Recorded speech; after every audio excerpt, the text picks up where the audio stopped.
let's talk a little bit about ADHD and a symptom called rigidity. My name is Ann. I'm a therapist, and I treat people in Wisconsin and Illinois, especially adults with ADHD. And I want to do some educational pieces because I realize there are some things that people either have a misconception, misinformation, or haven't heard about. So I feel that this is whether you are a person that struggles with ADHD that's trying to send it to somebody to give them a further understanding, or if you're a partner or a loved one trying to understand them a little bit better.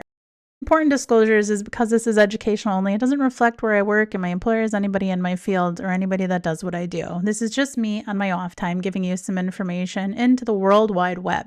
Now let's talk about what rigidity can look like in kids is that it almost looks like an oppositional trait. It looks like they're really about right and wrong, that it's black and white thinking, all or nothing thinking.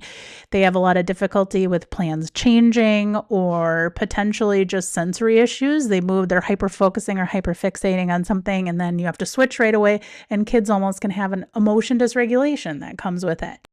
Now, as you get older and you become an adult, this can look a little bit different, so let's talk about that.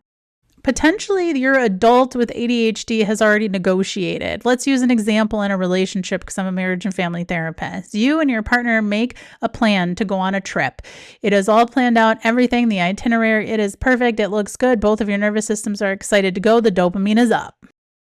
And then something happens. You get on the trip, and let's say that maybe the company shut down for the night when you were planned to go. It was the one night you could, and you can't make it anymore. And you see that your partner becomes extremely frustrated. Maybe they might even take it out on somebody verbally, or they shut down. Now, what that looks like is I like to call these off ramps. So this is a part of rigid thinking where maybe they negotiated the trip, they talked to you, but their nervous system and their brain prepared for something to happen, and it's not happening.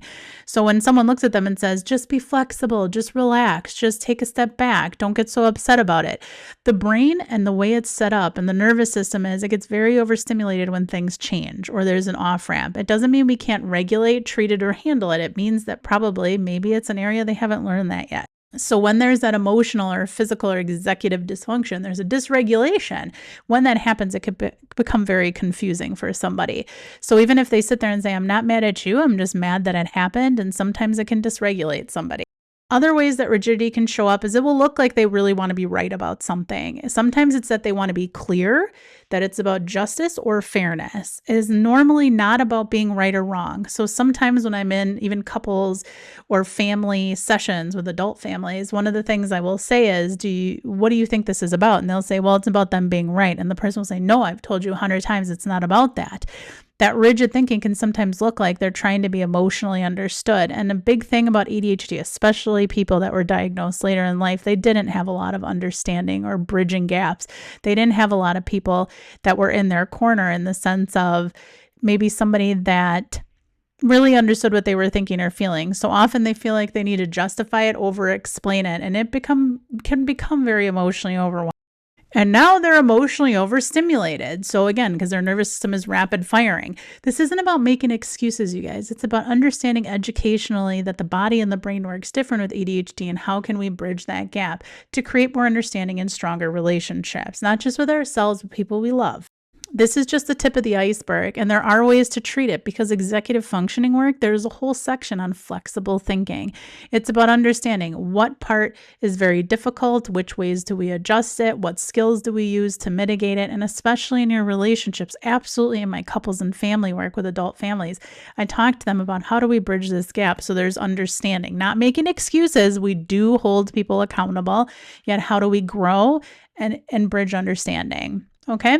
So that's just a little bit of tidbit for this Tuesday afternoon and Evolve and Heal On, my friends. And I will say that right now I am accepting new clients.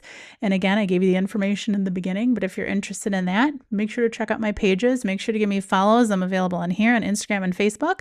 And if you're seeing me on Instagram, I'm available on TikTok and Facebook. And if you're seeing me on Facebook, I'm on Instagram and TikTok. So either way, I'm really happy to have you here. And thank you for educating yourself or sending it to somebody to help them understand more. So Evolve and Heal On, my friends. We'll see you soon.